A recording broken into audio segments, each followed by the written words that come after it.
Welcome back to my YouTube channel. അപ്പോൾ ഇപ്പോൾ സുലൈഖാൻ്റെ തീരെ വയ്യാത്തതുകൊണ്ട് ഞാനും കച്ചും കൂടിയിട്ട് ഹോസ്പിറ്റലിൽ പോവുകയാണ് ഗൈസ്. എന്തായാലും നമ്മൾ പോകുന്ന അപ്പോൾ ഒരു വീഡിയോ കൂടി ഇരിക്കട്ടെ. പിന്നെ എൻ്റെ ഐസമോള് എന്താണ് ഞാൻ വരുമ്പം അവളെ സുന്ദരിയാക്കുന്നതേ ഇല്ലല്ലോ. അവിടെ റിലേഷൻ എന്നോട് പറഞ്ഞ് നീ പോയിട്ട് വാ, എന്നിട്ടാകുമ്പോഴത്തേക്ക് സുന്ദരിയാക്കിയിട്ട് ഇതൊക്കെ വെക്കാം. അതുകൊണ്ട് തന്നെ ആദ്യം നടക്കേണ്ട കാര്യം നടക്കട്ടെ. അതായത് റിലേറ്റ് ഉദ്ദേശിക്കുന്നത് പോയി ഡോക്ടറെ കാണിക്കും, ഇങ്ങനെ കളിക്കലാണ്. അതുകൊണ്ട് നമ്മൾ ആദ്യം ഡോക്ടറെ കാണിച്ച്, അത് മാത്രമല്ല എനിക്ക് സർജറി കഴിഞ്ഞത് കൊണ്ട് തന്നെ അതിൻ്റെ ഒരു ഡ്രസ്സിങ്ങും കൂടി ചെയ്യാനുണ്ട്. അപ്പോൾ രണ്ടും കൂടി ആയിട്ട് ഹോസ്പിറ്റലിൽ പോയിട്ട് വരാമെന്ന് വിചാരിച്ചു. അപ്പൊ കാണാം ഗൈസ് ബാക്കിയുള്ള വീഡിയോ. അപ്പൊ ഗൈസ് അങ്ങനെ ഗവൺമെന്റ് ഹോസ്പിറ്റലിൽ പഠനം ഞാനെത്തി ഡ്രസ് ചെയ്യാൻ പോയത്. ഡ്രസ് ചെയ്യാൻ എന്തിന് അപ്പൻഡിക്സ് ചെയ്തിട്ട് എൻ്റെ വയറെല്ലാം അലക്കൈന്നൊന്നും ഞാൻ പറയില്ലെങ്കിലും കുറച്ച് ഡ്രസ്സെല്ലാം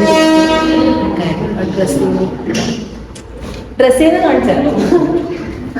ഞാൻ അപ്പോൾ ഐസമോളെ ആരും മുറിച്ചിട്ടില്ല, ലീലേച്ചി മുറിച്ചിട്ടാ, അല്ലെങ്കിൽ ലീലേച്ചി മുറിക്കാറില്ല. കാരണം ലീലേച്ചി കണ്ണാണെന്നില്ല, മുറിക്കും എപ്പോന്ന് വെച്ചാല് കണ്ണാടി ഇട്ടിട്ട്. കണ്ണാടിയാണെങ്കിൽ പൊളിഞ്ഞു, അതുകൊണ്ട് ഞാൻ തന്നെ മുറിക്കാണ്. സുന്ദരിന്റെ ബന്ധം സുന്ദരിനെ കണ്ട ലീലേച്ചി എട്ടോ ഐസാക്ക് ദേഷ്യം കുടിക്കുന്നുണ്ട് ഗൈസ്. ഇതൊന്നും ഐസാക്ക് ഇഷ്ടപ്പെടുന്ന കാര്യമല്ല. ഐസ ആണെങ്കിൽ ഒരേ കരച്ചിലാണ്.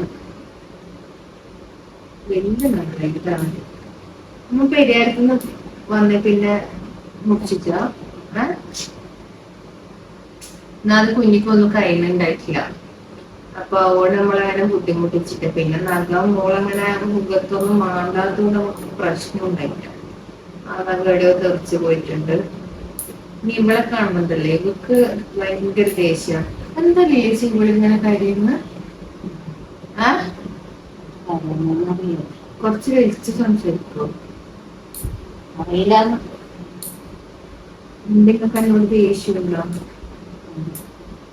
അറിയില്ല. കരയുന്ന എന്താന്ന് ചോദിച്ചാല് ഉറപ്പൊന്നും ഇപ്പൊ ഞാൻ എടുത്തിട്ട് കരുതിയില്ലല്ലോ. നിന്റെ മടിയിൽ ഇരുന്നോണ്ട് വരാന്. ഇതാണ് എന്റെ സുന്ദരി മോളെ ഇതൊക്കെ മുറിച്ചു വരും. അപ്പൊ ഗൈസ് അങ്ങനെ ഞാനും ഷെയറാൻ കൂടിയിട്ട് പയ്യന്നൂര് പോയി. എന്തിനാണെന്നൊന്നും ജീവൻ പണയം വെച്ചു എന്തിനാ പോയെന്നും വന്നൊന്നും പറഞ്ഞില്ല. അതെല്ലാം സർപ്രൈസ് ആണ്. അല്ല ഷെയറ, കമ്മിങ് സൂൺ ആണ്. അപ്പൊ അതിന്റെ കുറച്ച് കാര്യങ്ങളായിട്ട് ബന്ധപ്പെട്ടിട്ടാണ് നമ്മൾ പോയത്. അപ്പൊ ഒന്ന് ഇൻട്രൊഡ്യൂസ് ചെയ്ത് കൊടുക്കും. നീ ആരാ, നീ എന്താ, നീ എവിടുന്ന? ഞാനൊരു സെലിബ്രിറ്റിന്റെ കൂടെ വന്നു. സെലിബ്രിറ്റിന്റെ കൂടെയാ? സെലിബ്രിറ്റി. അപ്പൊ നിന്റെ നാട് ഏട്, നിന്റെ ഊരേത്? എല്ലാവർക്കും അറിയാം ഞാനൊരു സെലിബ്രിറ്റി. ഇൻസ്റ്റഗ്രാം പേജ് പറഞ്ഞു കൊടുക്ക്. ഷെയറ റിയാസ്. സോഷ്യൽ മീഡിയ ഇൻഫ്ലുവൻസറിന്റെ കൂടെ ഇരിക്കുന്നത്. ചില്ലറ കാര്യത്തിയൊന്നുമല്ല, ഭയങ്കര വലിയ ഫോളോവറില്ലേ, കുറച്ച് പ്രശസ്തമായ ആളാണ് നമ്മളെ കൂടെ ഇരിക്കുന്നത്. കാണുമ്പോ ഇങ്ങനെ തോന്നുമെങ്കിൽ ആൾക്ക് ലുക്കിലല്ല മോളെ കറി വർക്കില്ല. അപ്പൊ നമ്മൾ ചായയെല്ലാം കുടിച്ചിട്ടാണ് നമ്മൾ പയ്യന്നൂരെത്തിയത്. പയ്യന്നൂർ തിരിച്ച് പോന്ന വൈക്കാന്ന് വീഡിയോ എടുക്കുന്നത്. അപ്പൊ ഇൻഷാ അല്ലാഹ് ഇനിയുള്ള വീഡിയോകളെല്ലാം ഇടക്കിടക്ക് ഈ മുതലിലും കൂടെ കാണുന്ന പ്രതീക്ഷിക്കാം. ഓൾ ഇങ്ങോട്ട് നമ്മളെ നാട്ടിലേക്ക് വന്നാൽ കാണും, അല്ലെങ്കിൽ ഞാൻ അങ്ങോട്ട് പോയാലും കാണും. ഓക്കെ ഗൈസ്, അങ്ങനെയായിട്ടുണ്ടാവും. അതുണ്ടാവും.